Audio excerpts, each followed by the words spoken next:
My mom, 50, female, has had a very interesting life, if that's the correct adjective in this sense. She was never a bright student, which was fine because my grandparents believed that women needed to take care of the house and family. She grew up with those beliefs and continues to hold on to them today. She got married to my dad 2 years after she finished school when she was 20. At 21, she had my older sister, Jasmine, now 29, female, and 2 years later, she had me, Bianca, now 27, female.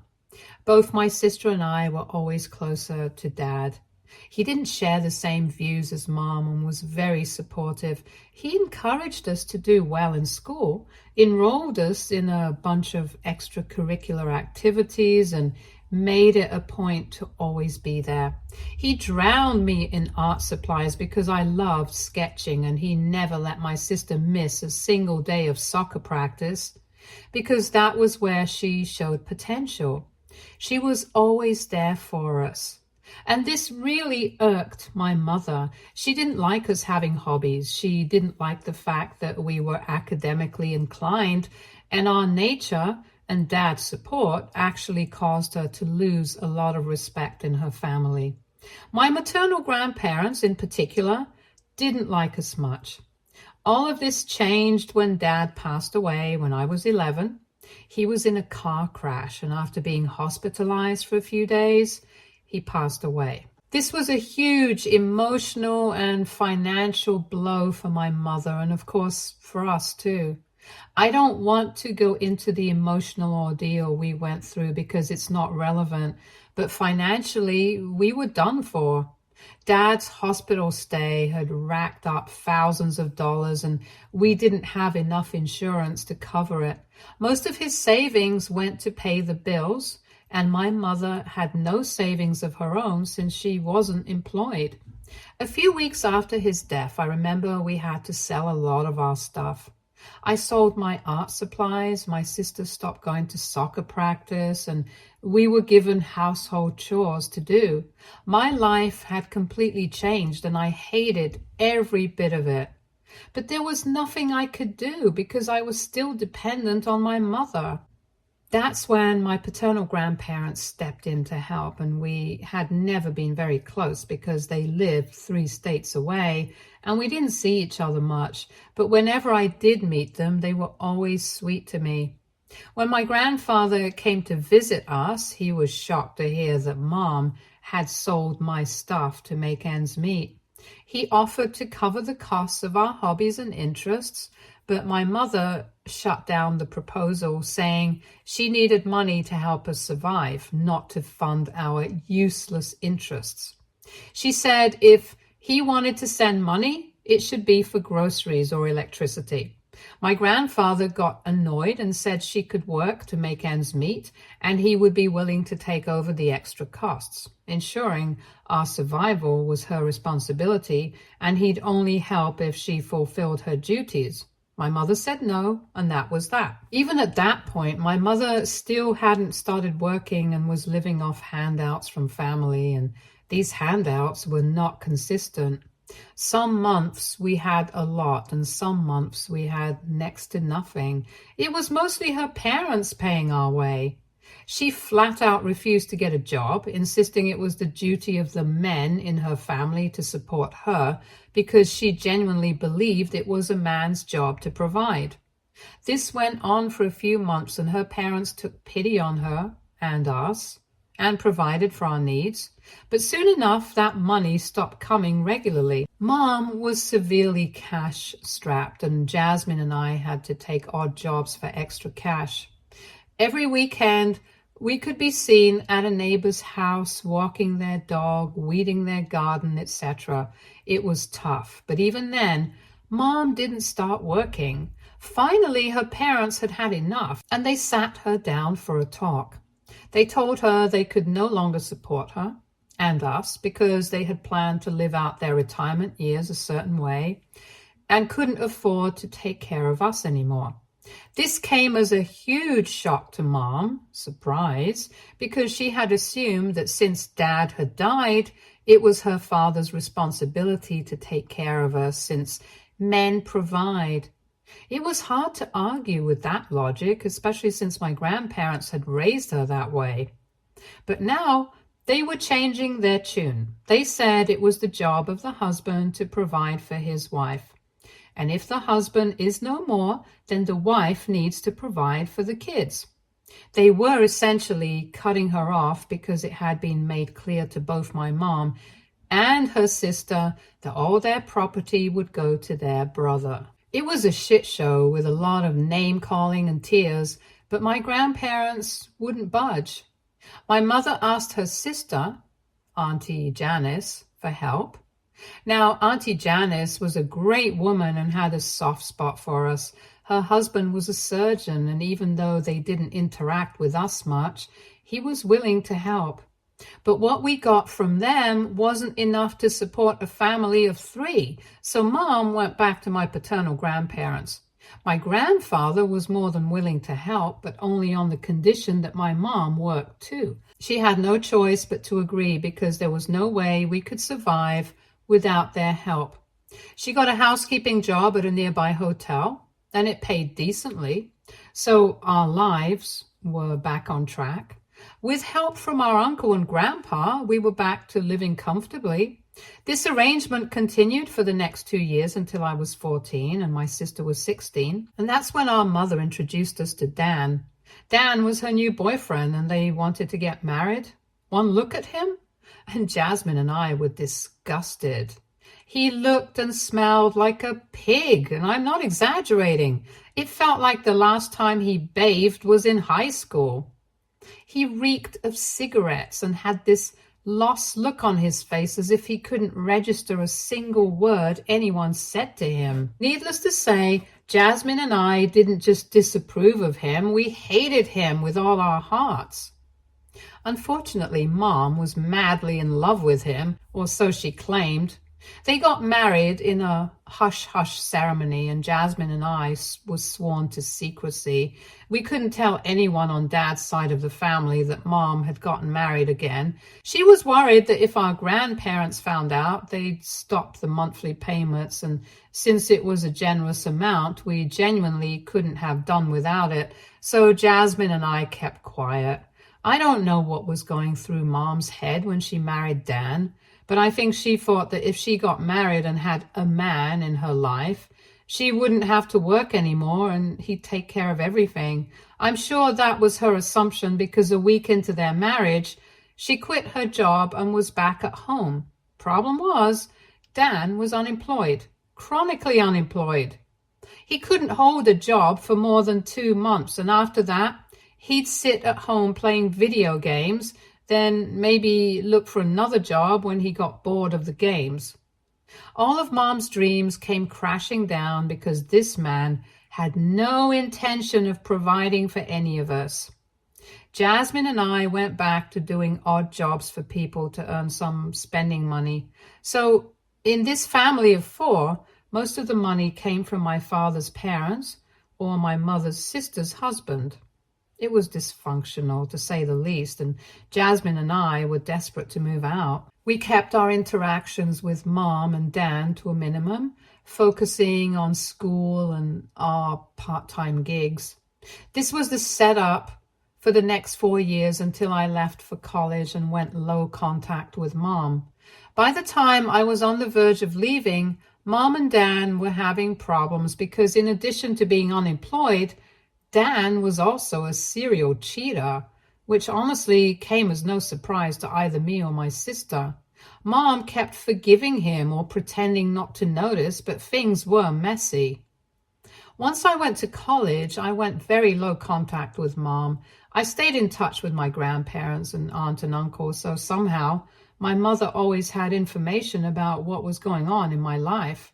I graduated from college when I was 23. And landed a decent job after that. The problem was that I graduated right before COVID, so my promotions and raises were small. I couldn't save as much as I thought I would, and life kind of came to a halt for a bit. My grandpa, the good one, offered me some help, but I didn't want to burden him, so I said no. Thankfully, I wasn't laid off, so I shouldn't complain too much. A few months ago, I got a promotion at work and a hefty pay raise.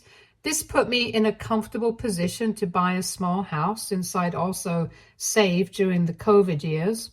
I lived as frugally as possible, and even though I targeted becoming a homeowner by 25, this was just a 2-year delay, so I was happy. I don't know how, but my mother found out I'd bought a house. She called me saying she wanted to meet me because it had been so long since she saw her baby. I knew something was up because the last time I saw her was during my final semester of college. I had never asked to meet her after that, and she had never offered. I told her I'd let her know when I was free and get back to her. I wasn't planning to get back to her ever. She then said it was urgent and that I needed to let her know soon. I knew she wanted something from me, so I made an excuse and ended the call. 2 days later, she called again, saying she was in a bit of a mess and needed my help. Before I could even agree to help, she said she heard I bought a house and wanted me to let her and Dan move in. They basically wanted to move in together into my house.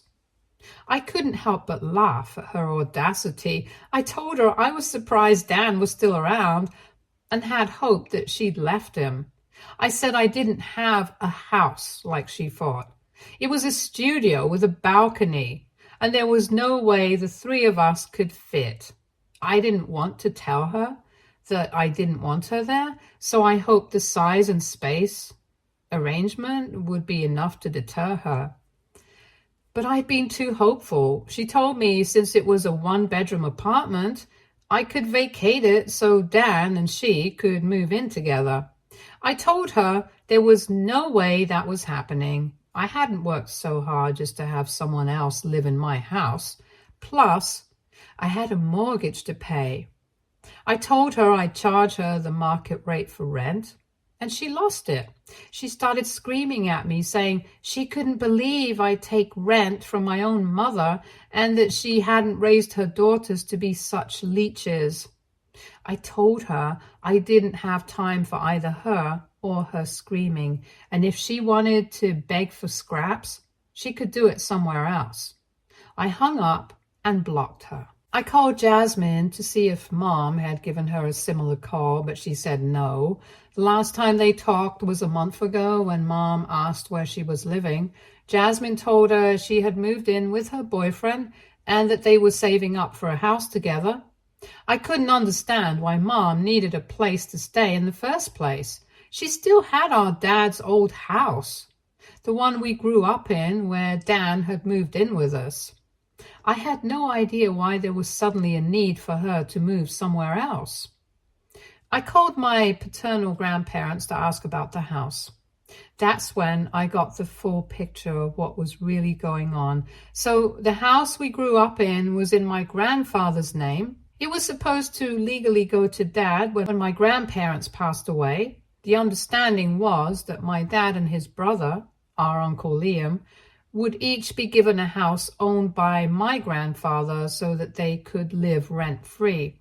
This was to give them a good start in life and allow them to invest in properties for their children. So legally, the deed to our childhood home wasn't in my father's name, but in my grandfather's.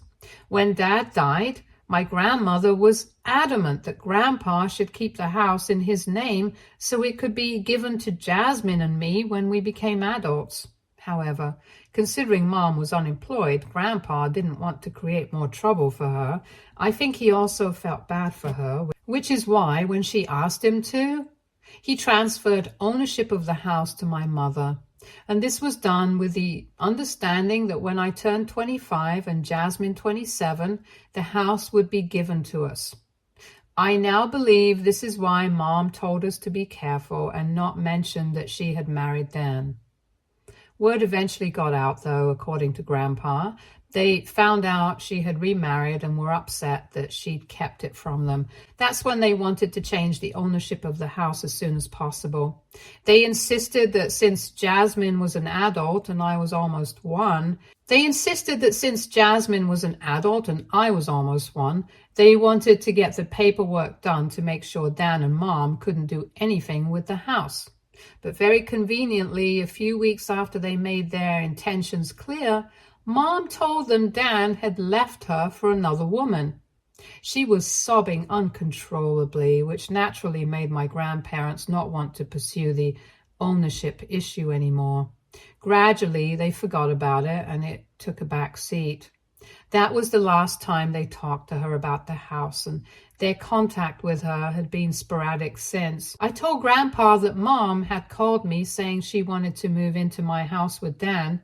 If that was the case, what had happened to Dad's house? He said he tried to find out because he had no idea she'd gotten back with Dan or that she was planning to move. I have a bad feeling about this, and I'm sure it's going to erupt into more drama soon. Edit. To everyone who commented, surprised that I didn't know such important details about my mother's life. This is what happens when you go low contact. I chose to cut her out of my life, and I have no regrets. The minute I turned 18, I bolted from the house and her life, and I've been very formal with her since. That's why I didn't know that Dan had left her or that he'd come back. As for why Jasmine and I didn't know about the house, well, we were kids. We assumed our mother would protect us, and so did our grandparents. That's why the topic of property or home ownership never came up. Grandpa and Grandma never thought to discuss it with us because at the time we were minors and they were dealing with our mother, who was supposed to take care of us, not cheat us. As of now, Jasmine and I don't know what happened to Dad's house, but we're going to ask Mom and possibly stage an intervention if it comes to that. I'll keep you guys updated. Update 1. Things are bad. 2 weeks after my first post, Jasmine, her boyfriend, my grandparents, and I decided to meet with Mom and try to see what was going on. We didn't tell her we were coming, so she was surprised when we showed up. The best part? When we went to our house, Dad's house, our childhood home, the door was opened by a young couple. We initially thought they were relatives of Dan's or maybe Mom's friends, but they said they were the owners of the property. I wanted to laugh because I didn't believe them, but what they said was true. Mom had sold the house without informing either Jasmine or me or getting my grandparents' consent. And interestingly enough, the sale had happened over 6 months ago. Our house had been sold by her 6 months ago on the sly, and now there's nothing we can do. Unfortunately, since the paperwork and transfer of ownership were never completed by my grandparents, she was the legal owner of the house and it was within her rights to sell it. This has come as a huge shock to everyone, and we all feel betrayed and disgusted. We tried to find out where she was living. It was in some shady neighborhood downtown in a 1-bedroom flat surrounded by junkies. This was Dan's place, and I wasn't surprised. He looks like a junkie himself, so it made sense. When Mom saw all of us standing together, she turned as white as a ghost. She literally tried to close the door on us, but we weren't having it. Thankfully, we had Jasmine's boyfriend with us. He's a strapping man, 6'4", and pretty intimidating. We forced our way inside, and there was Dan, lounging on the sofa with a cigarette in his hand and a dazed look on his face. Mom nervously greeted us, but we went straight for the jugular. I told her I knew Dad's house was supposed to go to us, and she had sold it without informing Jasmine, me, or our grandparents. She burst out crying, saying that if she hadn't done it, Dan wouldn't have come back. Basically, she launched into this long sob story about how Dan had left her twice for 2 different women. When Mom had that conversation with Grandpa about the house and told him Dan had left, he had actually left. She had to beg and plead for him to come back. He finally returned when he got kicked out of his new girlfriend's house. Then, a year later, Mom caught him cheating with a girl barely out of her teens. I just looked at her like she was insane. I asked why she hadn't left him when he was so problematic and wasn't helping her out in any way. She had no response to that, and I didn't have the patience to feel sorry for her. My grandmother was furious. She screamed at Mom, telling her she wasn't interested in hearing excuses for why she'd been such a colossal failure. All she cared about was the house that was supposed to go to Jasmine and me. Mom said she'd sold the house because Dan wanted to buy a boat. Now, this man knows nothing about boats. All I know is that he worked as a coast guard for a couple of months at a beach a few miles away, and that's when he decided he wanted a boat. He threatened to leave Mom again if she didn't help him buy one. So my mother, the biggest genius on the planet, sold her house and used part of the money to buy this idiot a boat. The rest of the money, instead of saving, she gave to him. He spent all of it, every single dime, and when they had nothing left, he had to sell the boat and buy this condo they were living in. And guess what? They hate it. That's why Mom wanted to ask if I could let her and Dan stay with me. After she finished her story, she admitted in defeat that she was sure I wouldn't let her live with me anymore. Before I could say anything, Jasmine tore into her, and boy, was she brutal. She listed all the ways Mom had failed us as a mother and failed Dad as a wife. She had robbed us of the one thing that would have kept us connected to our father, just to support her deadbeat husband who didn't care about her. She told Mom she was dead to her and she'd never expect to hear from her again. I couldn't say much because I was still in shock, but I agreed with Jasmine. There was nothing I wanted to do with my mother. Mom started sobbing, saying she didn't deserve to be treated like this. We told her she did. She had stolen from us, from our grandparents, and most importantly, she had robbed us of a connection with our childhood and our father. We weren't going to forgive her, ever. We left. Since then, she's tried calling us and our grandparents, but none of us are speaking to her. There's nothing we can do about the house. That money and property are gone for good.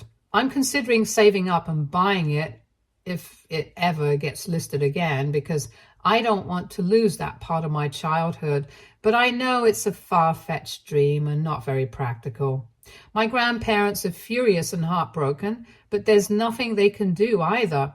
Grandpa keeps cursing himself for trusting her, and we keep telling him he couldn't have known she would do this. It's just a sad state of affairs, and we all feel helpless. Update 2. Dan left Mom again. I know it sounds cruel, but I love every bit of it. Apparently, she's been trying to get in touch with us using new numbers and whatnot, but neither Jasmine nor I have responded. She tried to involve Auntie Janice. I got a call from her last week asking me to talk to Mom. I told her not to get involved and spilled everything to her. She was horrified because she didn't know the house was supposed to go to us. She apologized for trying to take Mom's side and has since blocked her. Whatever little updates I got from Mom were through Auntie Janice, and she told me Dan had left her. Mom is now homeless with nowhere to go. Auntie Janice and her husband were initially willing to take her in, but after they learned what Mom did to us, they put their foot down and said no. Yesterday, I got an email from Mom. She basically said she was down and out, homeless, and had nowhere to go. She asked me to let her stay with me while she looked for a job. I know it's a lie. She's not going to look for a job, and if I take her in, she'll never leave. I haven't responded yet because I don't want her here. But I also feel bad about letting her live on the streets. She genuinely has no one who would be willing to help her. I know she brought this on herself and she's the only one to blame, but I can't help feeling sorry for her. I hope I don't cave because I know if I do, she'll ruin my life. Update 3. I told Jasmine about Mom's email and she said she got something similar and she hadn't responded either, but said that deep down, she was tempted to help her. Jasmine told me she'd support my decision, but advised me to think it through carefully because we both know what Mom is like, and if I let her in, she'll control and destroy whatever peace I have. After a long talk, Jasmine knocked some sense into me, thankfully. I ended up responding to Mom. I wrote her a long email telling her I wouldn't help her, neither now nor ever. I let everything out, the betrayal, the anger, the resentment, the disgust. I marked her email as spam, so I don't know if she's responded. I did send her contacts for some women's shelters that could help her, but that's as far as I'll go. She has been emotionally negligent and financially malicious our whole lives, and she doesn't deserve our help anymore. I don't know what she's going to do, and I've asked Auntie Janice to keep me out of it. I don't need updates on her life. She's not my mother anymore, and she was the worst part of my childhood. I'm ready to leave her behind. Stay tuned for more stories from our girl relationships.